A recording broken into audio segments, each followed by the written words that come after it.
heard this expression before, but it's true. You can plan all you want, and life is what comes at you despite your plans. And this ties in very well with what we're talking about in the subject today. A digital afterlife, as you will hear as we go through this, encompasses a whole bunch of things. It's not just how do you dispose of your digital assets, but how do you want to be remembered, and we'll get into a whole bunch of discussion about that. But chances are, by now, we have a mature group in this room. By now, most of you probably know someone, family member or friend or co-worker or neighbor, who had an experience where somebody in their family suddenly became ill or incapacitated or died suddenly without having had a chance to go through, pass along all the information they should have or would like to have had beforehand. And that's what this is all about. This is why we do estate planning, because life is uncertain. And traditional estate planning took the form of disposition of assets. Where's your money going to go? Who gets the home? Who gets the car? Who gets this and that? And not just tangible property of value, but also personal items. Who gets the picture over the fireplace? Who gets grandma's wedding ring? Who gets what? And to do this, first of all, you need to create your own wishes. What is it you want to have happen to your assets? And with that, you create a will. You may use some trusts, a trust or more trusts, depending on your circumstances. You probably would draw up a sheet, perhaps for allocation of personal items, jewelry, mementos, my collection of humble figurines, whatever. Who are they going to? So your executor knows who gets it, who doesn't get it. So it's not just to pass things along, it's also to help avoid conflict among the people you leave behind. Who said, oh no, Mom promised me this. No, Grandpa said, Dad said I could have that. You assign an executor in your will normally, or a successor trustee in your trust, somebody who can act on your behalf. But you also have to factor in what happens if you don't die, but become incapacitated due to a stroke, due to an accident, due to illness. So we create a power of attorney for property and a power of attorney for health care, people who can act on your behalf when you're not able to do that. And of course, part and parcel of all this is providing information to all these folks about where everything is, where your assets are, where your password, well, we're getting ahead of ourselves, where your assets are, whatever documentation, where's the will, where's the trust agreements, where's the original of this, original of that, and oh, by the way, here's the keys, here's access. You might have a safe deposit box. Well, if your name's the only name on a safe deposit box, that's a problem. So if you want to do this, you get your spouse, you get a child, adult child, or a trusted person as a co-signer on your safe deposit box, and make sure they have a key. Okay. So how is digital afterlife fitting into all this? It's deciding what should happen to our digital legacy after we die. And I'll talk about digital legacy on the next slide. Deciding who will be responsible and authorized to manage those actions. So what do you want to have happen, and who is going to make sure that your wishes are carried out? Creating, sharing documentation required to communicate your desires. By the way, I'm going to provide a copy of this whole thing to everybody. So I'll send it out to you with a Google Groups email. Very similar to what you do with your tangible property. Where are the documentation? Where is the instructions for your person who's going to manage your digital afterlife? Where are all your digital files? Where passwords, et cetera, et cetera. And as I said, you not only have to think about this when you die, you also have to think about this if you become incapacitated. What happens? Digital legacy. Well, as I read more about this, and I'm by no means an expert in this area, but as I started pulling on the string and gathering information for this talk, I came across a different nuance to digital afterlife that I had not considered. When I first considered this, when I sent an email out to everybody inviting you to come to this meeting, I talked about how many digital accounts you have, and it's what do you do with your accounts, and where are the passwords, and what happens with them. But as I read the material and some of the videos and things that I ran across, there was also this whole idea of a digital legacy. And when you think about it, many of us, not all of us, but many of us have created a persona, if you will, out on the web and in digital life, perhaps through Facebook. If we've been on Facebook for a while, there's a whole lot of timeline and information and comments and posts from friends and so forth and so on. Perhaps you have a blog. So you've got this blog you've been feeding to, you've got people who read your blog, maybe contribute to it, you participate through Twitter and so forth. You have a circle of digital friends. What do you want to leave to them, if anything? Do you want to leave some of your websites open for them to view and enjoy and remember you by? Maybe even post reminiscences to down the road. Do you want to reshape the world? Do you have some essays you want to post and leave up there and hope that people will run across down the road? So it's more, that's a personal thing, but that's also part of digital afterlife planning if you care to do that.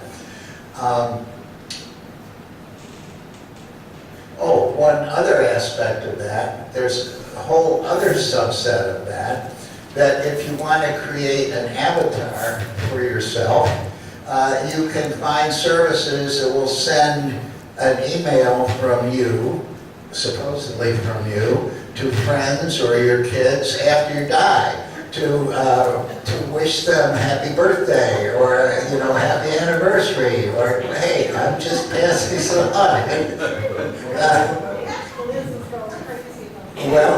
Oh no, you can actually record voice messages that people will send. So you open up this email and here's, hey, it's Dad, how are you? Well, this is all part of this umbrella called digital afterlife planning. Okay. Then there's photos, videos, music, opinions, correspondence, inner thoughts, all these things that you might want to share, pass on, or have lived beyond you, if you will. In many cases, you just want it all taken down and erased, but some people may wish to extend some sense of immortality, if you will. Okay. There was a quote I ran across in the material that I read. You see it down at the bottom. What you leave behind is not what is engraved in stone monuments, but what is woven into the lives of others. Actually, I left off an S at the end. But that's this idea of where you've had very much of an interwoven relationship with people, and do want to leave your thoughts and your participation up for them to view. Traditional estate planning addresses the past and the present. What did you accumulate in the past? What needs to be done from the past? What possessions from the past are being shared? And the present is here and now. Where's the money? Where's the investments? Where's the deed to the home, et cetera, et cetera. Digital afterlife planning allows you to include the future, and how would you like to do that? And that's some of the things I talked about. And a part and parcel of it, what do we wish to delete or destroy from our digital life? So, okay, where do we start? Well, one place to start is, let's look at your digital accounts. How many do you have? I sent an email out to everybody. I have 8 pages of Excel spreadsheets with passwords on. or security questions. They're not all passwords, some of them are security questions. In total, there are about 350 lines, I think, of information, which represents probably somewhere around 200, at least 200 accounts.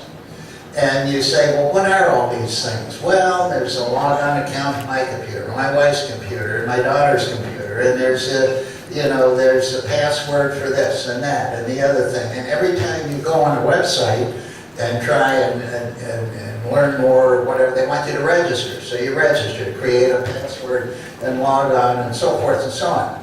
So one place to start is to gather all that information. And for starters, say, how many of these things do I really need? And maybe I can make life easier for myself and everybody else if I close about half of them, or some number of them. How many do you need or use? And what will happen to them if you die or become incapacitated? If you do nothing, what will the owner of that website do with your account? Nothing. Will they delete it within, if it's inactive for 9 months? What are their policies? And if you choose to do nothing other than tell your loved one, here's all the passwords, bye sweetie, good luck, what will happen to it? So and it's different, and we'll talk about that, and it changes, and so there's a lot here. But what do you want to have happen with those? So figure out what you want to have happen with this versus what will happen if you don't do something, and then figure out, okay, what do I need to do? What action do I need to take? Or what action does my digital executor need to take? And what could go wrong if you do nothing? And we'll go through some examples and then go back to the topic as a whole. Here's examples of digital accounts. You can read through the list. I don't need to go through them all. But, and most of them are pretty self-evident. I assume everybody can see that in the back? Okay.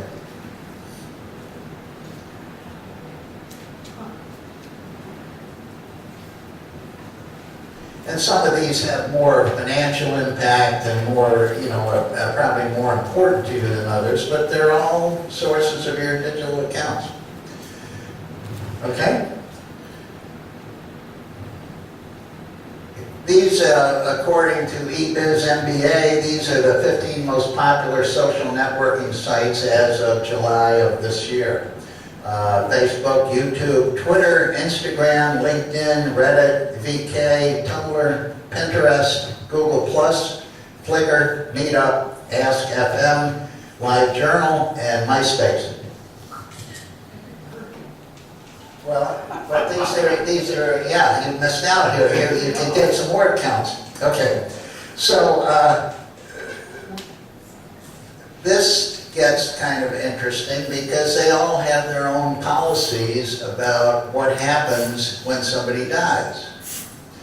And just as a, for instance, Yahoo's not up there, but I happened to look at the Yahoo terms of agreement, terms of service. And I said, this looks kind of long. So I copied it and pasted it to a Word document, which told me it was 5,200 words long. So, and by the way, I skimmed through those 5,200 words, and I didn't find any mention about what they do with your account if you die. So you need to pull on the string to get the information, and it changes. Okay, I'll give you a LinkedIn example of what can go wrong, the personal experience that I had.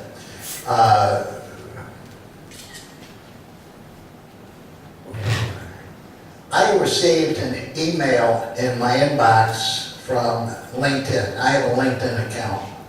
And I received an email somewhere around March 7th saying, oh, you've got an invitation to connect with somebody there. And then wait a minute, it says Robin, see what your network has been up to, and lo and behold, it's addressed to Robin Seidenberg, and it's in my inbox.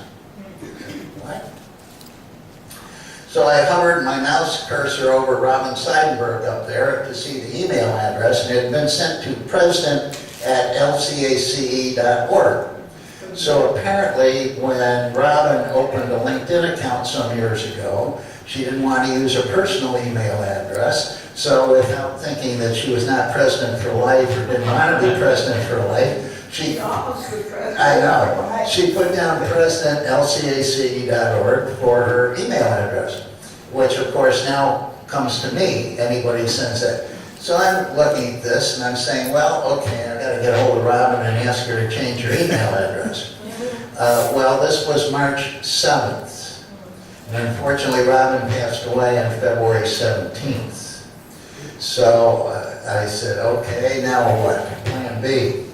So the folks at LinkedIn have a customer service section where you can write in stuff. And I wrote them a note and explained what happened, and I enclosed a copy of Robin's obituary and I asked them to please deactivate the account.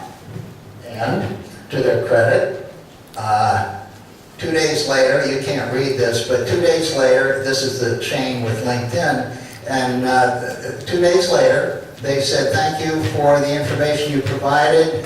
We have located and disabled the account. On behalf of LinkedIn, I offer my sincere condolences for your loss. So they handled it very efficiently, very well, no problem. And I figured that's that. And as I was preparing this presentation, I said, well, let me just check to see what they actually did with her account. So I went into LinkedIn and I looked for Robin Seidenberg. And what I found was Robin Seidenberg. But if you're familiar with LinkedIn, typically when you go to somebody's profile, underneath it, they will have history of where you worked and education and so forth and so on. Nothing showing on that for Robin.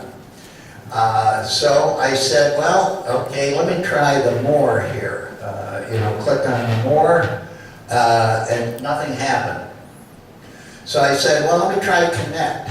So I sent a connect request to Robin Seidenberg to connect, and I wanted to see if they were going to come back and tell me the account's inactive, or whether I was going to get another email addressed to President LCACE saying that, so forth. And I got neither. So apparently they did what they said they would do. They've disabled the account. Now, how long they will leave that account up there, I don't know. And I don't know, I had no conversation with Lou, and I don't know if Lou cares that it's up there or not. But it is inactive. So this is one example of how this thing works when somebody passes away. Yes, ma'am? I just would like to make a comment.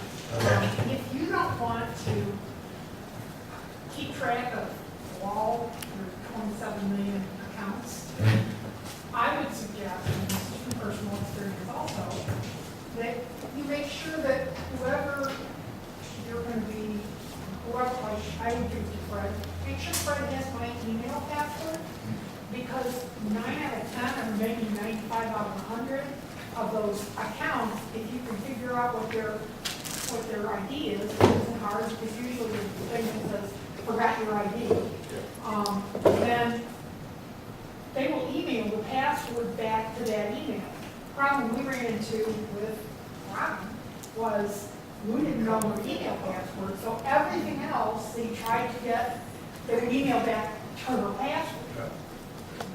So as long as they know your email, a lot of the stuff that you try to get into, you can probably do.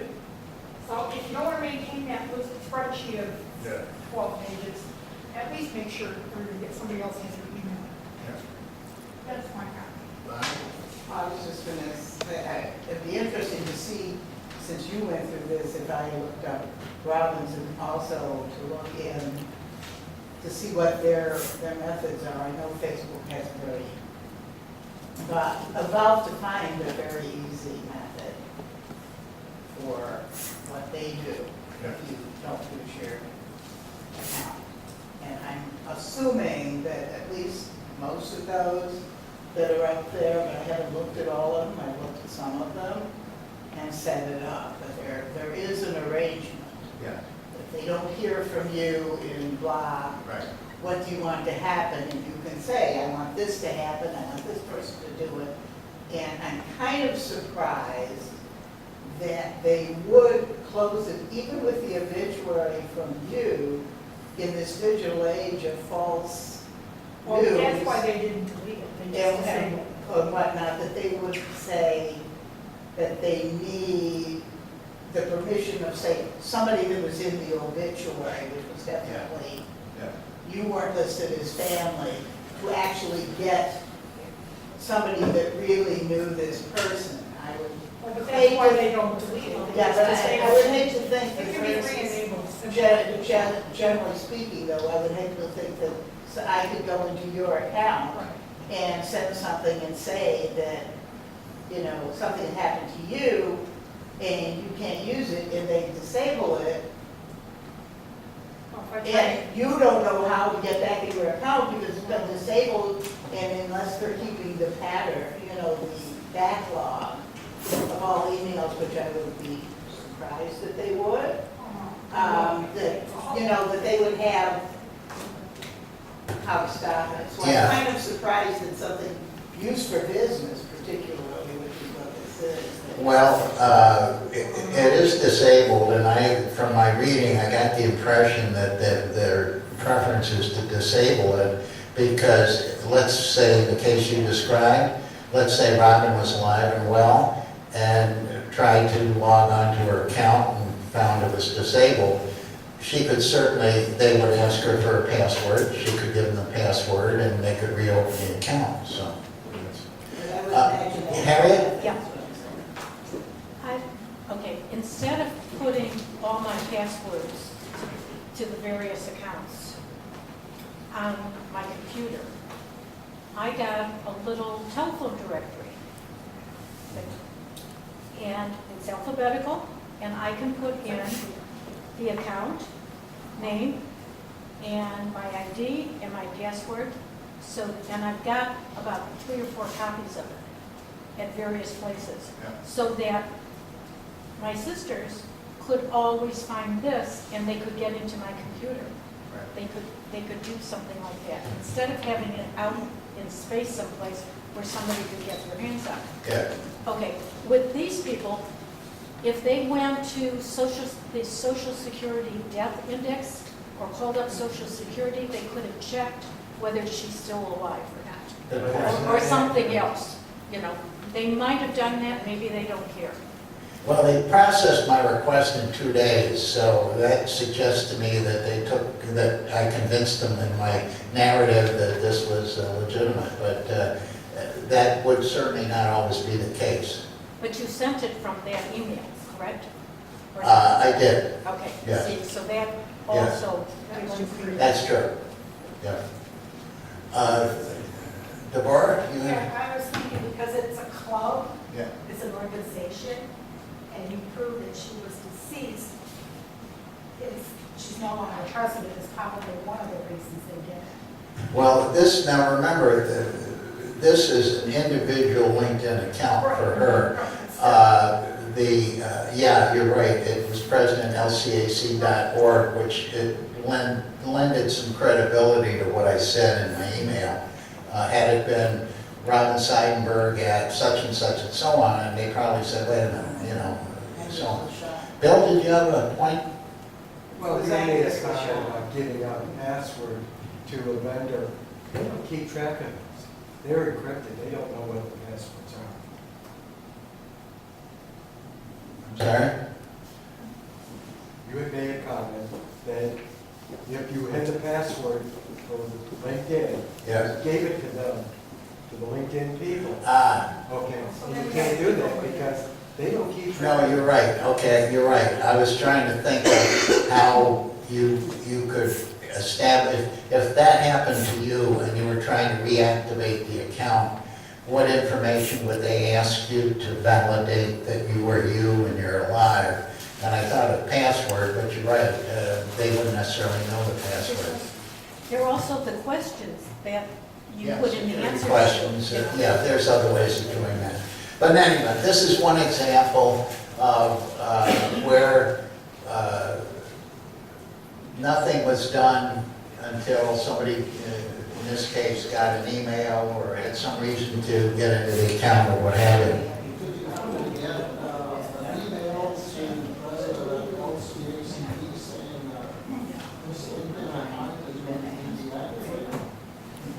Well, I wrote them from my account. I have a Twitter account, sorry, a LinkedIn account. So I wrote this from my email address, my account in customer service request. But did, like, if they had been trying to protect this person from all invalid activations, they would have sent an email to.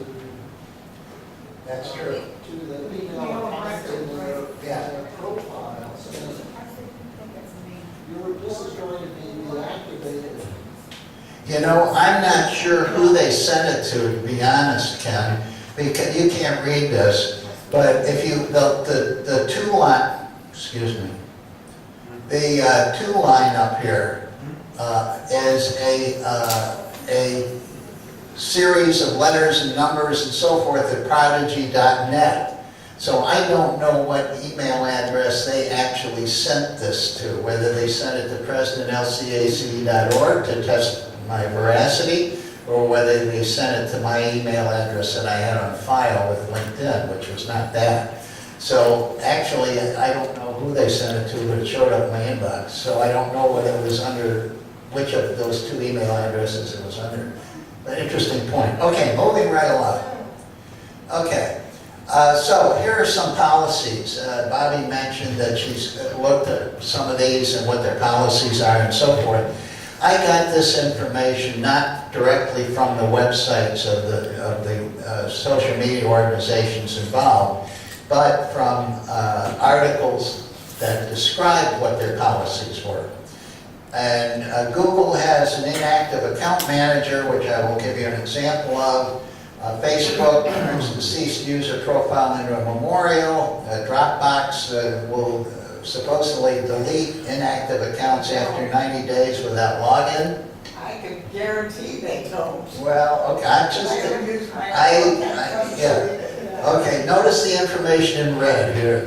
I got a caveat down here. Okay, MySpace, Twitter, so forth. Yahoo, your account is non-transferable, can only be closed. Interesting point on this. Before I forget, I want to mention a point.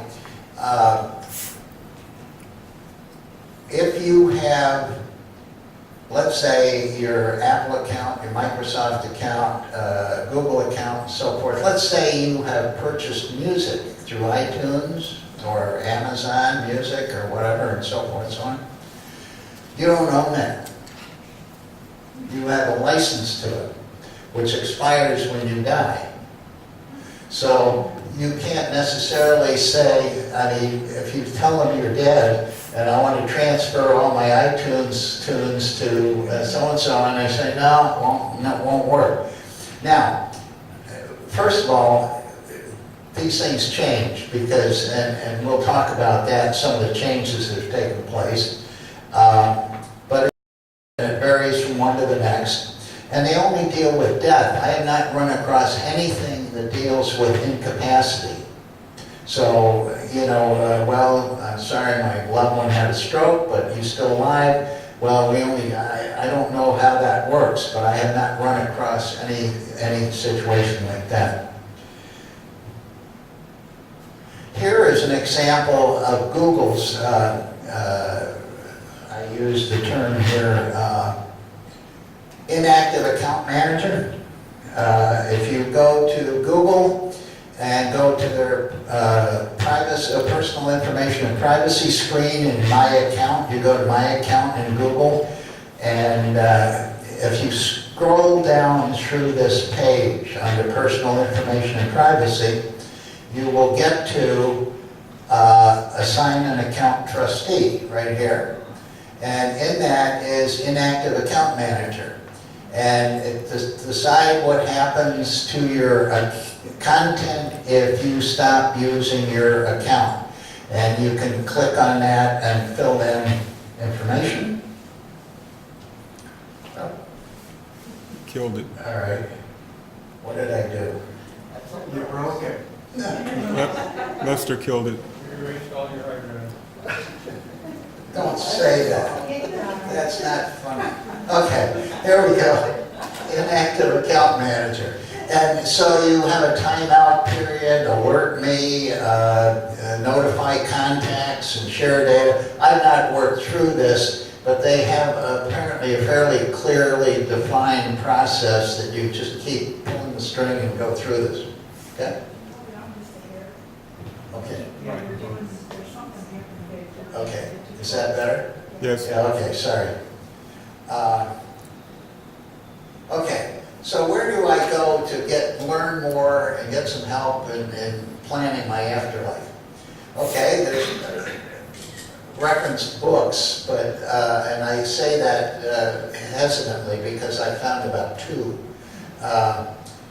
YouTube videos, here again, the YouTube videos tend to be fairly short and more often than not are like a 4-minute clip from CNN or NBC or whatever where they talk about it in sort of general terms with maybe an example or 2. Magazine, newsletter articles, the same kind of thing, relatively short presentations like this. And there was one on this subject at Cook Library in Libertyville last year that was good and talked about the policies on a number of common social media sites. Dedicated websites, and I'll show you a dedicated website before long. Training courses, there's a course at Udemy. This is a training, online training program or company that Bart Bernstein had recommended and taken some courses with. And they have a course on digital afterlife. And knowledgeable professionals or friends or other, okay? If you look at reference books, here is the only one that I found that seemed comprehensive. I mean, Amazon, I tried different searches. This is the only one I came up with. It's Your Digital Afterlife when Facebook, Flickr, and so forth, so on. It's published in 2011, which was surprising to me because I figured as people got more interested in this and the subjects, you know, why aren't there more books being published, more things coming out there? And it's not even available anymore now, it's out of print. I got it through, I got the Kindle version, but you can only buy them used, or Amazon will, where it says paperback, they're actually renting it to you. Yes, There are ma'am. libraries. I tried that, it's not in my library. It's at Highland Park, I know. It is, I okay. read it before I did my presentation. Okay, all right. But in any event, you can get it from Kindle if you want, or possibly a library or interlibrary deal. And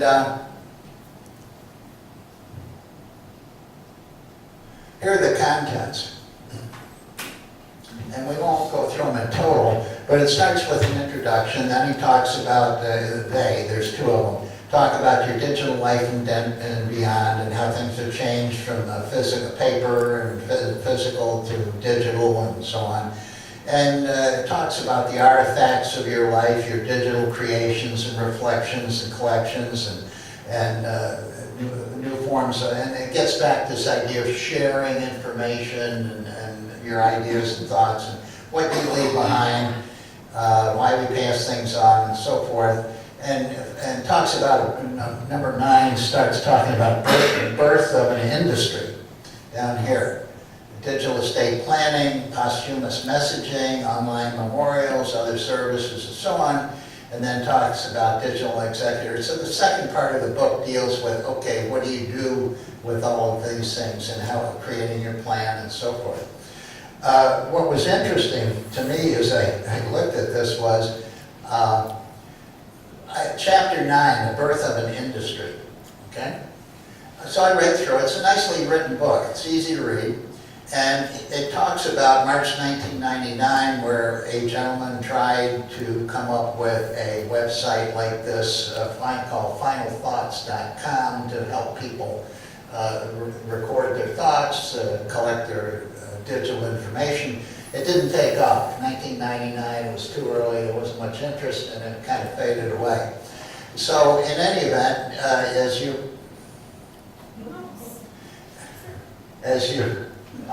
another year or two, I'll get this figured out. As you work down here, 2008, this gentleman was on a flight. A new father found himself considering how his family would manage should he meet his demise. You remember the trouble he faced a year earlier trying to access a Hotmail account of his deceased grandmother. A light bulb went off and he went on to create LegacyLocker.com, a new digital estate planning service. It was about this time that digital afterlife industry seemed to pick up speed. So it became sort of the first big website where you could store your wills, your digital information digitally, et cetera, et cetera. Here is the website, Legacy Locker, and so forth. Now, remember, this book was published in 2011. He said this was created in 2008. So I said, okay, should be well established by now. I'm going to go check it out. There it is, Legacy Locker. Legacy Locker is now Password Box. And you read through it, and it said, we're excited about joining Password Box, and Password Box marries their password management with our legacy thing and everything. And I said, oh, great. So I click on the player. It said, player not found. Well, that's not a good sign. Player not found. I said, well, okay, let me try press coverage. Nothing. There was no press coverage.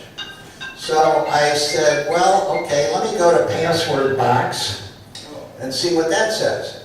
So here's Password Box, about Password Box, and I won't bore you with all this, but I read through it all, and Password Box turns out to be like LastPass. It's a password manager website. And it mentions nothing whatsoever about legacy information or storing your digital will or anything else, or legacy locker or anything else. So I said, well, that's funny. It looks like the same logo. Let me go back to that slide again and click on About Password Box down here. Okay, I clicked on About Password Box. Okay, and here's what came up. Looking for Password Box, meet True Key by Intel Security. We build a brand new product that can't wait for you to start, and so forth and so on. And I said, well, what? Am I being scammed here? What's going on? And so as I read a little further, Password Box is moving on. Migrate to True Key by Intel Security, and so forth. So in the space of 7 years, in the space of 6 or 7 years, we have found this leader, legacy locker. The first guy out of the blocks is gone. So everything that whatever you paid for this lifetime storage of your digital materials and so forth, God knows what happened to it. And so there you go. And then not only are they gone, but the people that supposedly replaced them are gone.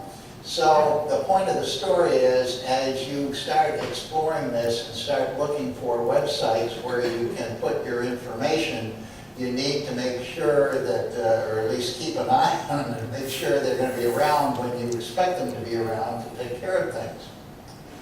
We'll talk a little bit more about that. Now, I mentioned the book was published in 2011. The people who wrote the book, have actually created a website called thedigitalbeyond.com. This is live and well, okay? So it has newsletters, it has contributed articles and so forth and so on, and it appears to be, based on my limited exploration, the best website where in one spot it's got all this information together. For a book that was written in 2011, since I did read it thoroughly, and I did start various things and try everything that they had, it was very up to date for last year when I did the presentation. So it was only a small part of my presentation, but that is a great website, and they kept it up to date, and they brought it into the 6 years later date, that stuff really had, there wasn't anything that I saw that wasn't, yeah, this is what you can do. Right. Well, this website is up to date. Right, well, that's what I mean. Yeah. That was from the book, and I went through everything on the website. Yeah. Started doing these things. Okay. Now, one good thing on this website is they have a digital death and afterlife online services list. It has right now 45 listings on it. These are other websites that offer services for digital afterlife. And a whole variety. Some of them focus on creating this life after death messaging and things like that. Others encourage you to give them copies of your will and your trusts and all your regular estate planning documentation that which they will keep for you, along with your digital wishes and digital executor information and so on. Sort of one-stop shopping. And I went through this. I found one that, just as an example, this is a listing from that list. Just to give you an example, Everplans, founded 2013. It gives you a little bit of background. If you go to that website, what you'll find is this, and it says store and share everything importantly. Secure digital archive of everything your loved ones will need. Wills, trusts, and insurance policies, important accounts and passwords, information about your home, bills, vendors, health and medical information, advance directives, DNRs, do not resuscitate orders, final wishes, funeral preferences, and much more, plus your digital stuff. Start your free trial. They mentioned in all these other places. So this is one of these websites I was speaking of who wants to do it all for you. It's all in one place. Digital copies of your wills and your et cetera, plus your digital accounts and so on. I don't know anything about it, but this is just an example of one of those websites in that list. Conclusions. A lot to think about and explore here. Constantly changing environment. For example, one of the things I ran across was a case about Yahoo, which when somebody dies, they basically freeze your account and you don't get access to it.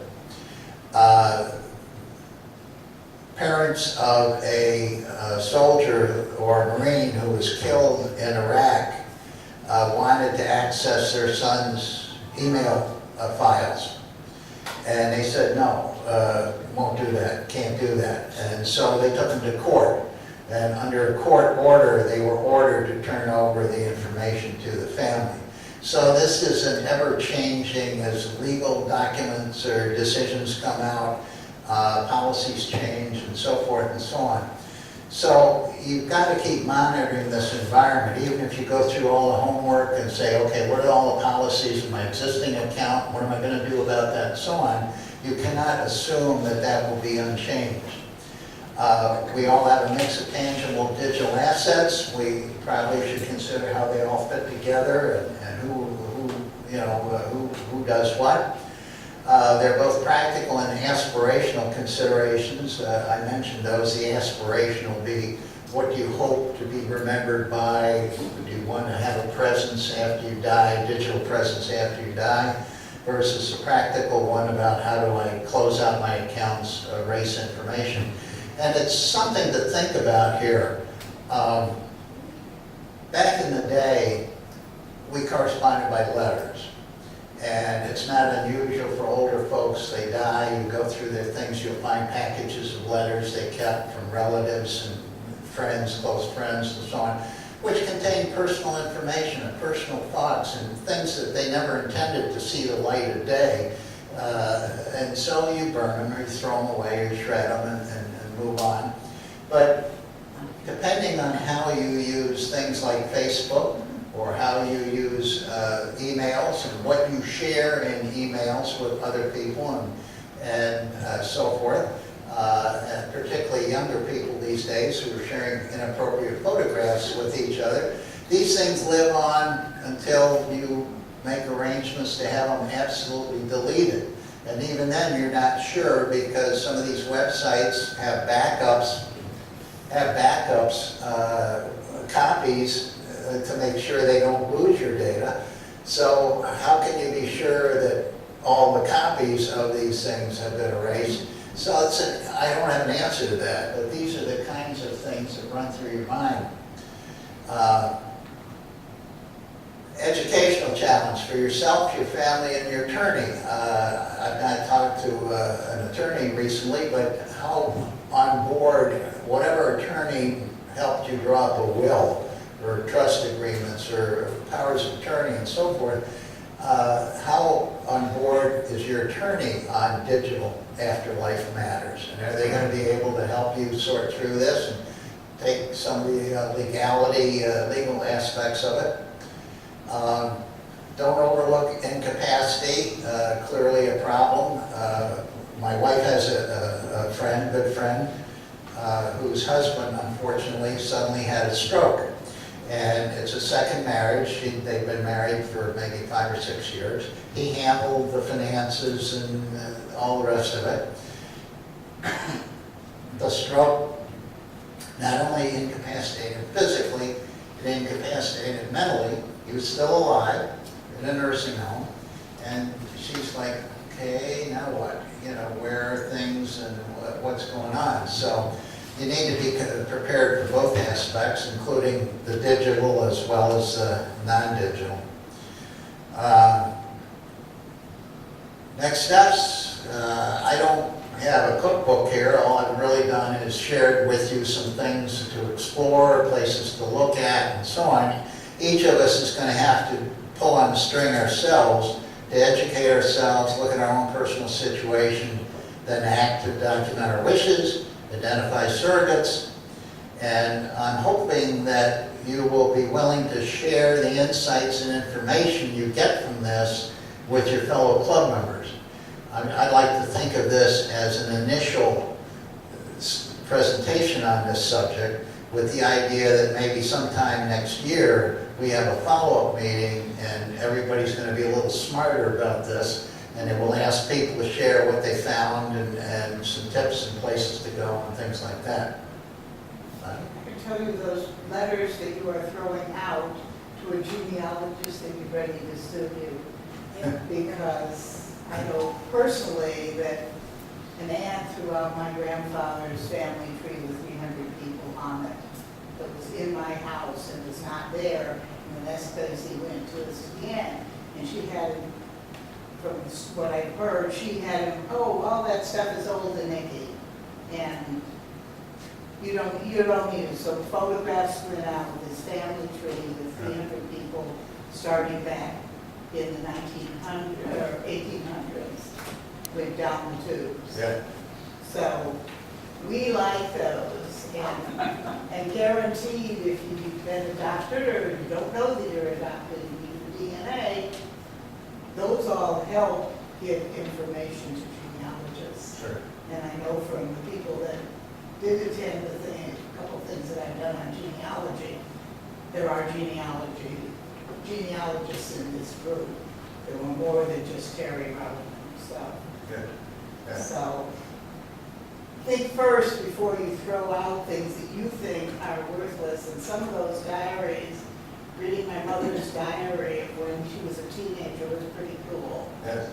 And, finding whether it's a wedding certificate or whatever, and you can actually fold it, and now you can digitize it and clean it up and make it look really nice. Yeah. There's nothing quite like it for Yeah. people that are interested in what went on before they were born. It's a good point. Once it's gone, it's gone. So make sure you think twice before you pull the plug.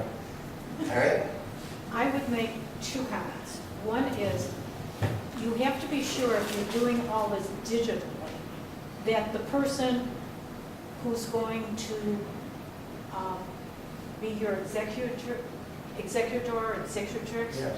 or the next in line is computer savvy and could do various things. If you've got an older relative who's doing it, they're not going to be digitally correct, they're going to go to the safety deposit box Yeah. and look for that, or something in the house where it's there.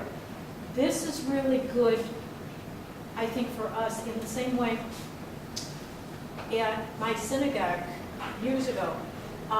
We did booklets, and we only got to the first one, which is, what do you do when somebody dies? And we put down everything that you had to look for, and then what the steps, who to contact and all that.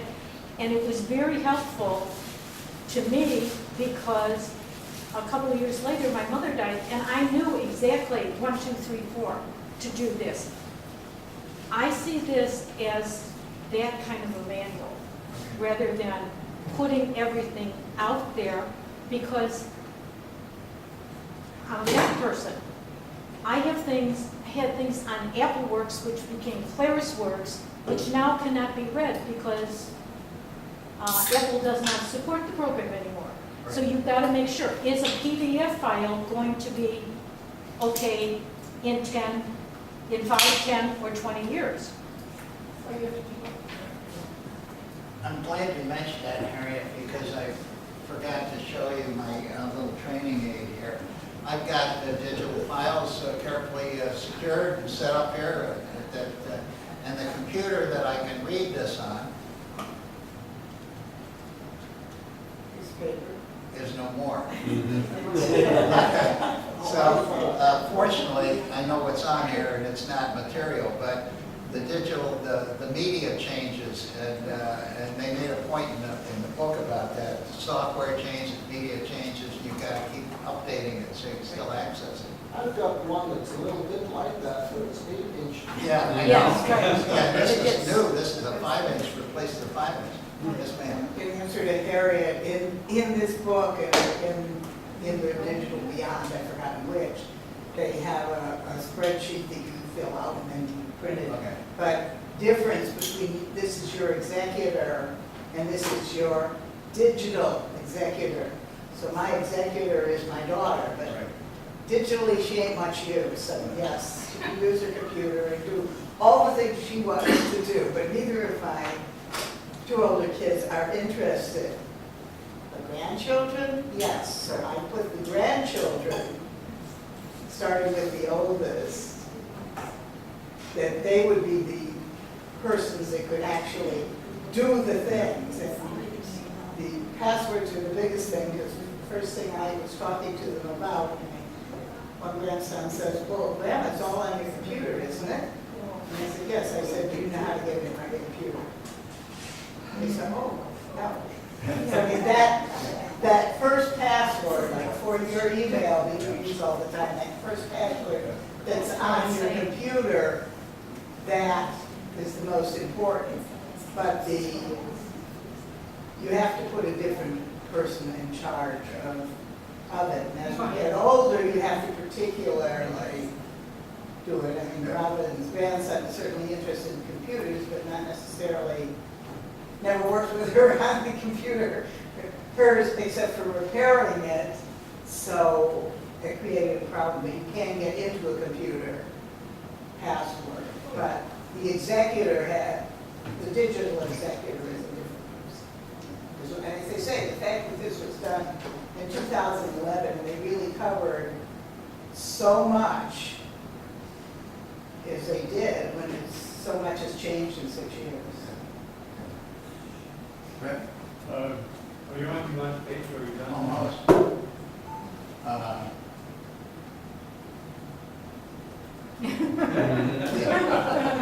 Now you can ask your question. Yeah, I've got 2 things kind of.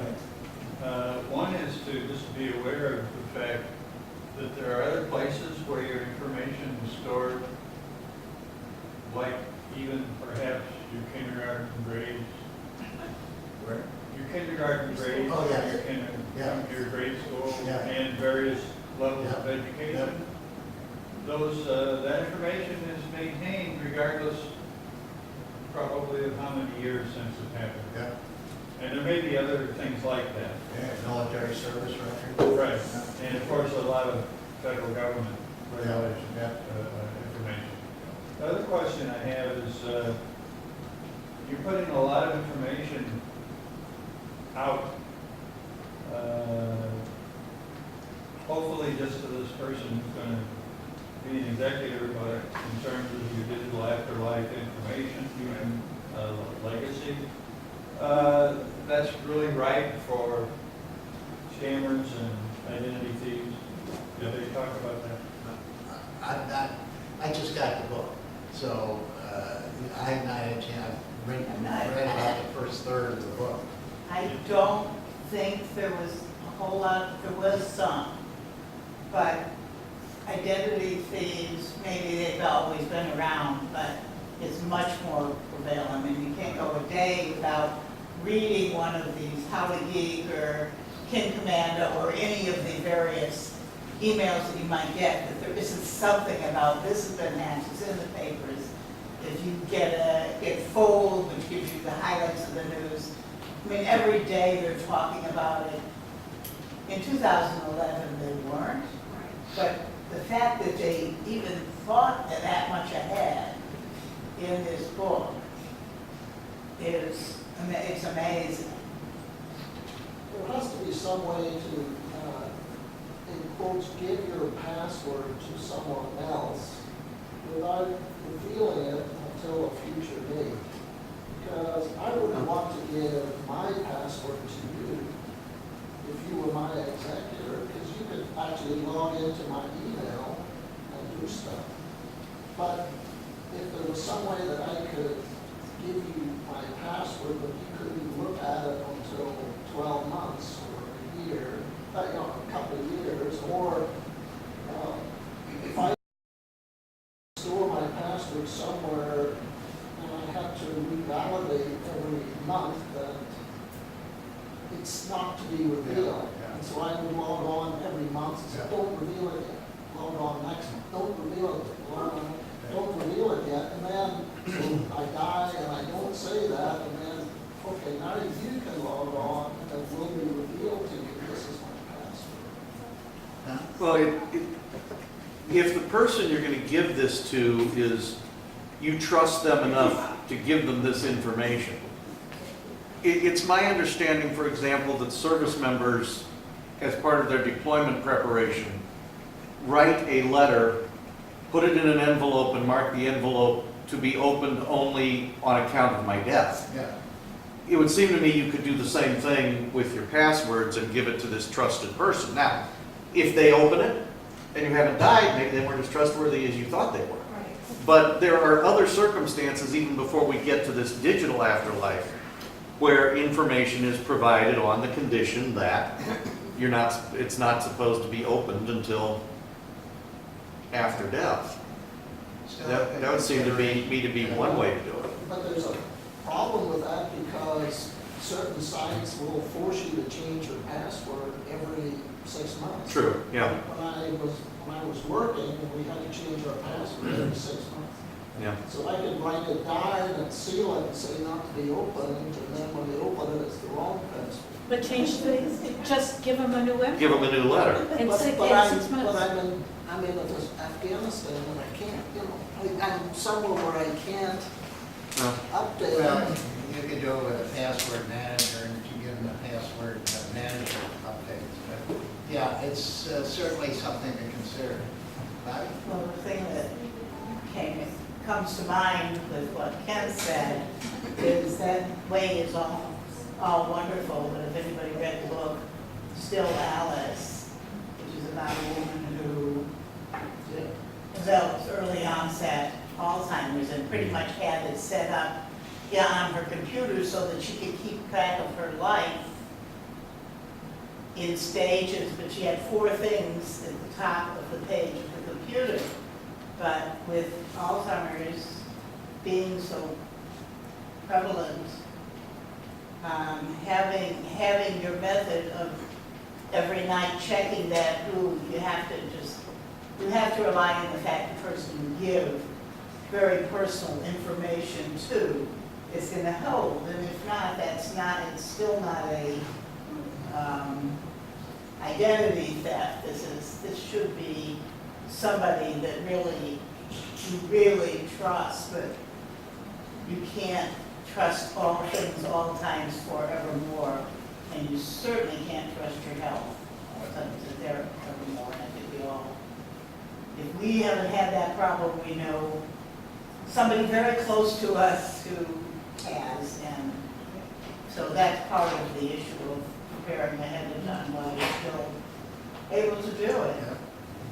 Right? I think I realize we're a computer club, and so we're interested in digital. But basically, I think we also have to trust the old skills of writing it down on a sheet of paper and putting it someplace. Because things will change, but at least there's a starting point. You know, when Robin died, we had no idea of the computer and the accounts and all that, because they had never discussed that with that. So you need a beginning point. When I went on vacation a few years ago, and I was going to be gone for 3 weeks, and I figured something could happen to me, I took a notebook, and I had various pages with the accounts and passwords and who to contact and where the documents were. And I didn't do it for everything. I didn't do it for the digital. I don't think in all cases. But at least it was a starting point with that. The notion that you don't write anything down, I think, is a fallacy, because we've seen it with the election process. We've seen it now with the countries that come in and just wipe things out. I had Yahoo, and the Russians hacked into my account because I put a Cyrillic keyboard on the iPad, and suddenly I got a notice you were hacked. Yeah, it came there. I mean, it's not secure. Okay, for me, it's not secure enough.